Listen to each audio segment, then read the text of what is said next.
The Red Bull Junior team is signing young drivers like there's no tomorrow, and I think it is paying off big time. Hello and welcome, fellow motorsports fans. Today I will tell you all about Niklas Schaufler's last karting race before beginning what should be a glorious car racing career in Red Bull colors. Also, we had a unique look at what happens when F3 drivers return to karting for a day. And on top of that, we will of course go through all of the other young exciting drivers racing last week from karting to F1. So let's go. We begin with our weekly karting report, and here we had the second of the two WSK Final Cup rounds, which means it was the last proper European karting race of the year. Next week, and there is the last international kart event of the year, and then that's basically it for 2024.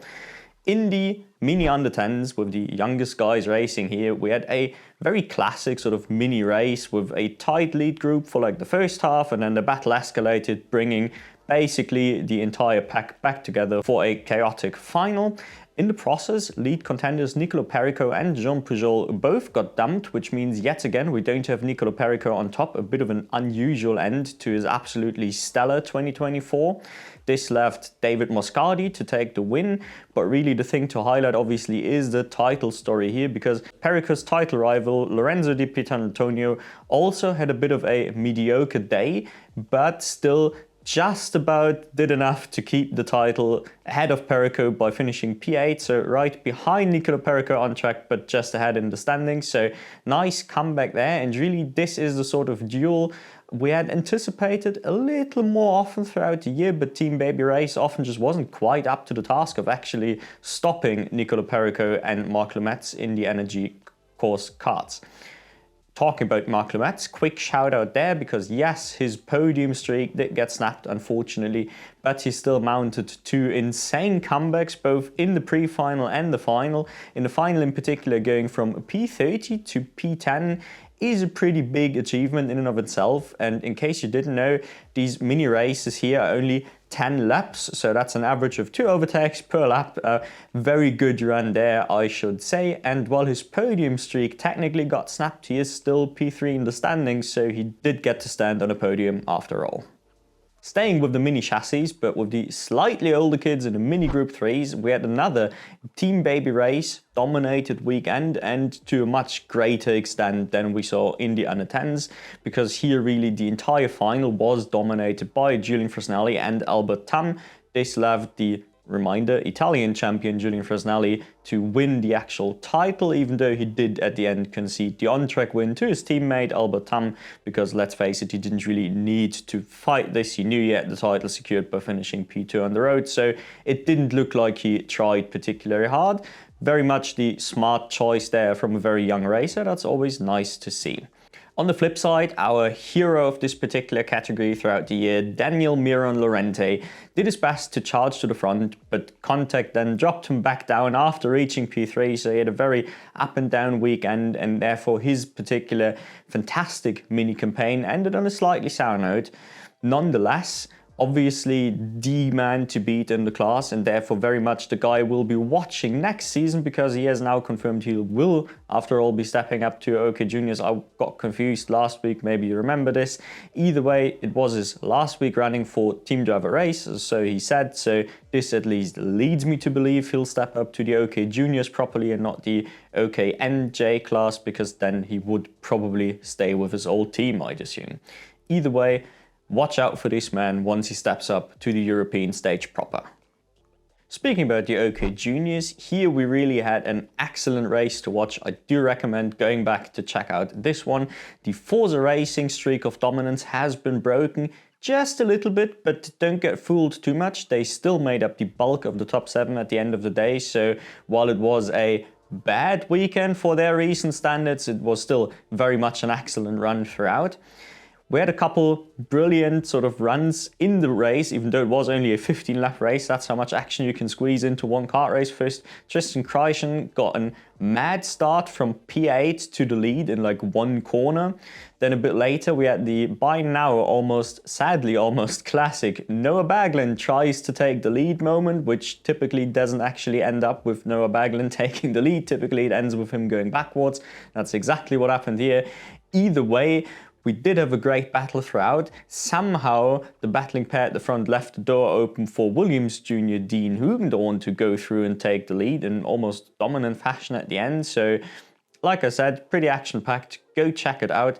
I wanted to highlight though Noah Baglin, despite, like I said, again, you know, not having the greatest end to the race on the racecraft side, he still brought it home in P6, which means he has at least locked in the title. I believe that's his first big title in the juniors. On the flip side, among the Kart Republic guys, obviously driving for the various different satellite teams, I want to highlight Arjen Kraling as someone who seems to be like a missing link for the squad to like properly, consistently fight against the Forza Racing guys at the front. You know, like they are also just massively outnumbered when it comes to quality drivers, if that makes sense. You'd expect Kraling to be fighting for podiums and wins a lot more, but at the moment, for whatever reason, it just isn't quite working out. And now to the big title story, the OK Seniors, where we had Dries van Langendonk still yet to win a final, but finally with his first title in the category. Yes, a pretty disappointing, well, I say disappointing for his high standards, a somewhat disappointing P5 finish, I suppose. Nonetheless, massive congratulations to the title and no doubt the guy to watch next year, much like it was in the OK Juniors this year. The real headline in terms of the actual on-track stuff though was no doubt the Red Bull Junior Team 1-2 we've seen from two separate Kart Republic satellite teams. Rocco Coronel with a perfect weekend, truly just about as perfect as they come. And then on the other hand, we had the Orange Austrian Niklas Schaufler. Niklas Schaufler, surprisingly for me, because I'm not good at actually keeping track of people's age, is set to graduate to F4 for 2025. At least I very much assume that's the case, because he has announced this was in fact his last race for his karting team and he will turn 15 in January. So, you know, it does kind of check out there. It would make sense. And let me tell you, in case you haven't heard me talk about this guy much yet, he is one of my most highly anticipated graduates in the next couple years, really. He has been one of the forces in OK Juniors for a couple years now, and he is also very much at the stage where it feels like there is a lot of unfulfilled potential, if that makes sense. He hasn't quite had a perfect year or anything the likes of Dries van Langendonk standards, for example, yet, but it always feels like he's this close to it. You know, we will get there at some stage. So definitely my man to watch when it comes to karting graduates, up there with Bondarev. It'll be a separate video talking about anticipated karting graduates, but certainly keep an eye on him if this result isn't enough to convince you already. And then, because it is tradition on the channel, we do highlight the female talent, obviously, and here I am so glad to say Chiara Battig scored a P9 in only, I think it's her second race weekend in the seniors and her first race weekend in the OK category. I hope I'm getting this correctly. I've at least not seen her in the OK. I think she did seniors in the Champions of the Future Academy a couple weeks ago. Either way, together with Luna Flusha, these are really the two girls. Now that Lisa Billard is already in an F4 car, I am waiting for these two in the coming years to hopefully set a higher standard for what we can expect from female Formula 4 drivers in the coming years. Last but not least, the quote-unquote professional karting classes, the KZ2 shifters, where we had the return of one of our European stars throughout the year, Maxim Orlov, with a dominant weekend after being, you know, a little absent last time around, but as it turns out, he was still just about competitive enough. His primary competitor throughout the weekend, obviously the KZ2 superstar Christian Bertucca, did have engine failure from P2, so that was a little unfortunate for a competitive race at the front there. And the other primary title rival, Marcus Kayak, did have a bit of a slightly poor weekend, unfortunate weekend, not like he was slow or anything. And then he was also out early on in the final after an accident. So this left Orlov not only with a win, but with his two main title rivals not scoring, this actually left him with the title to end the year on a massive high note. He is, of course, part of this potential lost Russian karting generation that we have been talking about once or twice now. And I really do hope somehow, some way he can find his way into a Formula car, he absolutely deserves a shot. There's a couple of those Russian drivers around, as we've said a couple of times, and it is always unfortunate when there's like either money or in this case politics getting in the way of like young talented drivers actually getting to fulfill their potential. Now, in this category, we also had a very different storyline playing out, the sort that we actually see very rarely, because we had Martinius Stenson, obviously McLaren Junior and F3 driver, who was apparently like bored enough in the off-season, bored of no racing. Now, he actually thought he'll have a guest appearance here, giving himself the chance to fight for some silverware, and it actually turns out this was also his shifter karting debut. I did not really notice, so quite interesting there. So he didn't even have experience in the machinery, so a very good look at what happens when you bring a 20-ish year old experienced but still young Formula racer back into the karts. How does he stack up against the quote-unquote karting professionals? And it turns out really well he stacks up against them, because he actually scored a P4. Yes, he just missed out on the podium, but again, not even the karting class he himself was used to. Now, sure, some of the really big players did get taken out, but even if this was only like a P6, P7 on debut, that's still a really strong run. So in case there was ever any doubt, if he ran out of budget and had to go back to karting to get his racing fix, he'd probably start winning titles pretty quickly. But I guess we all sort of knew this, didn't we? Anyway, let's talk about car racing.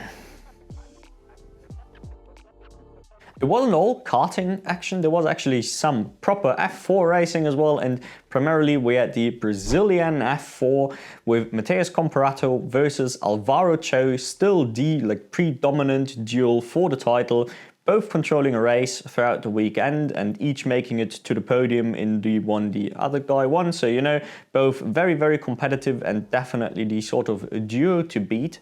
Alvaro Cho only down 11 points despite missing a round, so I definitely know who I am rooting for. And again, just a reminder, he was also in Europe, in Fraca already, testing the waters a little, so a guy we will hopefully see venturing to Europe in the not too distant future for a proper campaign. On the other side, we had Rafael Ferreira and Ethan Nobels still having their particular battle for P3 in the standings, which is a pretty unique one in this sense. Now, for my money, Nobels is the better driver. He is the rookie in the series. He is comfortably the best rookie. Took to the car like a duck to water, so quite pleasant young driver to watch in that sense. Nonetheless, Ferreira continues to be a consistent force, and in particular in the reverse grid races. That's a pretty cool sort of thing that she does pull off consistently. Yes, she might lack a little bit of raw pace to actually bring the car to the front in quali and these sorts of things, but the racecraft to drive a defensive race on a consistent basis on all sorts of different tracks that she's been at yet is there, and it's very good to see. I think she'll do very well next season in the F1 Academy, in particular if she can figure out the qualifying, or rather if she has the raw pace to qualify well as well. I think the racecraft element is there. No idea about Ethan Nobel plans, of course, for next year, but I do hope he's got some sort of European campaign lined up, given his sister could afford to do the same. Time will tell, I suppose.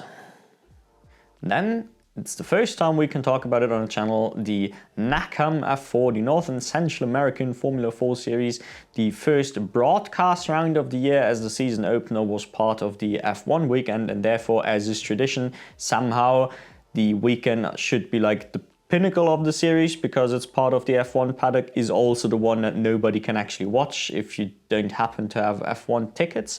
I will never understand this, of course, broadcasting rights, yada yada, but for my money it's just a bit stupid.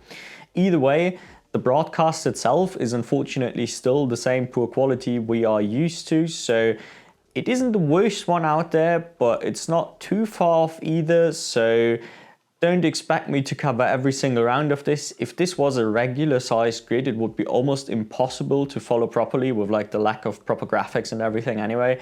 So it's not really ideally produced, but nonetheless we could get a decent feel for who's good and who isn't. So how competitive is the grid? We have 9 drivers and typically pretty big gaps in between them. Now this is somewhat expected obviously for a smaller F4 series. It's right around where like the sort of Australian F4 maybe gaps are. We had 3 distinct groups in this round. We had the rookies Helio Meza and Jose Carlos Hernandez as the clear-cut front runners, which also lines up with the results from the first round at least. So they had all the wins between them, and in all of the races they massively cleared away from even the midfield. So it looks like we will have a 2-horse battle for the actual championship. Then we had Alex Bobadilla, Jose Martinez and Zaki Ibrahim as the like sort of loose midfield group. All of them quite error prone and, you know, not particularly consistent, but at least a clear leg up on those behind in terms of raw pace.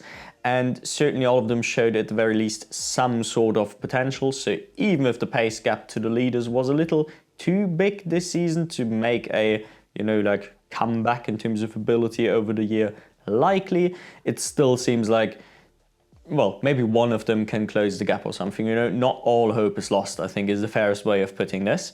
The rest were mostly full on backmarking and at least at this stage probably not really worth our attention. Then a quick jump to obviously the big highlight series, Formula 1 in Las Vegas, as Verstappen has been told in the post-race interview. That was a hilarious scene. For me, really, this weekend was mainly all about the comedic aspects, be it the surrounding nonsense and Ferrari doing Ferrari things on the team radio. So there was a lot of good fun to be had with this. In terms of storylines coming out of this weekend, obviously the title fight has finally come to an end. Verstappen crowned as the champion with 2 to go. Was pretty expected, even though obviously at times it looked a little closer than it ended up being in the end. I really think there's only 2 major points to take away from this title. First of all, if anyone still had doubts, and I personally don't know how you could have those doubts, but if you're a butthurt Hamilton fan, for example, then, you know, I get it, I get the skepticism, but Verstappen is most definitely a GOAT contender in terms of raw driving ability. I don't think anyone can deny this at this point, and he is easily, with current ability level, the best man on the grid. I don't think Hamilton can stand up to him one-on-one, and definitely nobody else can at the current time on this particular grid. Now, things can change very quickly. Antonelli coming soon, you know how it is, but yeah, at the moment, no discussion. And then second, next year is set up to be an all-time great season, even better than this one. It is, or looks almost guaranteed at this stage. Of course it is F1, anything can happen, but having at the very least 4 teams fighting for wins on a regular basis is mad fun. And if only we could have like deleted those first 5 races from the season, I think things would have played out very differently. Not just obviously in terms of the end results, but just mentally everyone would have been in such a different place by like the halfway point of the season, for example. Everybody would have had drastically like different approaches, long-term strategic approaches to the year, because not everyone would have had to fight back from like a huge deficit. Either way, super excited for next year. I know this isn't exactly a hot take, everyone will be, but it had to be said for completion's sake. Of course, what would this channel be without a quick update on how the youngest drivers on the grids are doing in our quick rookie watch segment. Unfortunately, it was a bit of a rough day for both Franco Colapinto and Liam Lawson. Normally, this wouldn't be anything particular noteworthy, just to be entirely clear. Obviously, late season debut, most difficult series on the planet by some accounts. So all expected for them to struggle in some ways, even if they have displayed better performances in the past.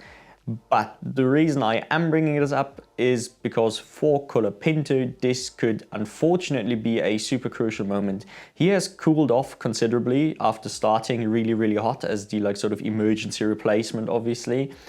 And he really has to make the most of these last 2 races that he now has if he wants a chance at returning. Obviously, Bortoleto confirmed at kick means that particular door is closed. There is really only the off chance of Red Bull getting rid of Paris for him to have an in next year. That doesn't look particularly likely either. So at this point, he really needs to do something that makes him, memorable enough in 2026. That is a huge ask. Now, of course, he's got some things going in his favor, like being from Argentina, for example, is probably very nice in terms of potential sponsorship and everything. But nonetheless, yeah, I just really hope his Formula One run doesn't just end here. Where would you like to see Franco in the future? Replacing Alex Albon, or going the rumored V-carb route, or something else entirely? Let me know down in the comments. In the meantime, we go on to the news. Now, for our weekly driver news segment, we've had a couple of big ones. We begin in IndyCar, where it's been confirmed that Stingray Robb will take the second Jenkins Hollinger seat in. Unfortunately, this is not exciting by any stretch of the imagination. This probably means just he'll be occupying a seat of someone with a lot more talent, but a lot less money from sort of dodgy sources. So I'm not particularly pleased that this has been announced. Is it a big shock that we will have a couple huge pay drivers on the grid? No, absolutely not. It's IndyCar. It's part of how the sport is ran outside of the biggest couple series in the world, obviously. So I understand it, but I am not exactly excited to see it, let's put it this way. More egregiously, we have a couple weird replacements for Formula 2. Now, for the last 2 races of the year only, thankfully at this stage, we have Kian Shields to AIX replacing Niels Coulinan. Now, obviously, replacing Niels Coulinan, brilliant. I love it. He shouldn't be in the series. Obviously, he isn't competing in the series anymore, and I doubt he will be next year. All of these are really, really good news. But Kian Shields, I get it. He has money, of course. That's why he was in F3 last year in the first place. But he is in the running for worst F3 driver last year. Let that sink in. I've made my list already. The F3 review is getting closer. I will record it soon-ish, hopefully. And he is in contention for that spot. So seeing him in F2, even if it's only for 2 races, is a bit of a disgrace. Then, not quite as egregiously, but all the more surprisingly, we have John Bennett replacing Enzo Fittipaldi at Van Amersfoort for the next couple of races. Enzo going, I guess, is really just, again, a matter of money saving. That's all well and good. John Bennett getting the opportunity is really just a bit curious. Now, he's performed really well in GB3. I've said so multiple times. I didn't quite expect him to do this well. He did that well. I am sort of excited to see him in F3. I don't know what this is. I guess if he's got the money lying around, brilliant, then I'm all for it. Just get some more racing experience. It can't hurt, and there isn't many other opportunities at the moment. But I really hope this isn't a setup for potential jump to F2 next season, because I think that would be disastrous. Then we have a couple of FRECA-related announcements with the grid sort of, I was about to say slowly shaping up. Not really, but we've got a couple more names announced now. First of all, Akshay Bora to FRECA with RASGP. Apparently that was in the news last week and I just missed it. Either way, great move there. RASGP obviously one of the front-running outfits, and Akshay Bora one of the most exciting drivers in Italian F4 over the last couple of years. So I think this lines up nicely. We have talked a couple times about him always just seemingly ending up a tiny bit below his own potential. So let's see what he can do in the faster machinery, if here he can go from a podium contender to an actual proper win contender. I'd personally love to see it. Then, staying with the Indian drivers, we have a Dion Gowda to Van Amersfoort Racing, also in FRECA. Dion Gowda, the most disappointing driver in Prema this year. It has to be said, this was a thoroughly forgettable season for someone with his level of experience, being, outperformed by all of his rookie teammates as well. So really not a good thing, nothing to write home about whatsoever. He has been a lot better in the past. This has to be said. This year definitely looks like a bit of an outlier. So Van Amersfoort looks like almost too good a team for him, given what they've been able to do this year. I don't think he is quite up to that task of consistently fighting for podiums like Bado Ea did, for example. Nonetheless, it wouldn't be surprising to see him make a comeback in terms of his ability either, because like I said, this year very much the outlier on his CV so far. And then as my personal surprise of the announcements, but I'm super happy about it, we've got Tim Gerhardt's announced as the Centerlock driver in FRECA next year. That's brilliant if you ask me. I've talked about him a few times as one of the lovable underdogs in the Spanish F4, driving for a shit team and still scoring. Not consistently, that would definitely be a stretch, but scoring a couple of times while his teammates didn't manage to. So I thought he was definitely overdriving quite a bit, and I'm glad to see him rewarded like this with a proper seat. Centerlock, obviously like a firm midfield car at least. He can score points in this, he shouldn't be forgotten this time around. Then a couple of F1 Academy announcements to end on. We've got Courtney Crone announced as the Haas-related driver driving an ART next year. Courtney Crone, unfortunately, I mean, she's not bad, she's not great. I don't think she'll be particularly memorable next year. Equally, I don't think she'll be particularly bad or anything, so I guess it is a decent fit given we will be struggling to fill up this grid with quality drivers this time around. The real announcement here though is more Alba Hurablasen announced to F1 Academy as well. Unfortunately here, the team she'll be competing for is actually not yet announced, which is a bit odd. Nonetheless, she has her seat secured and she's only 16 years old. She's a young talented girl.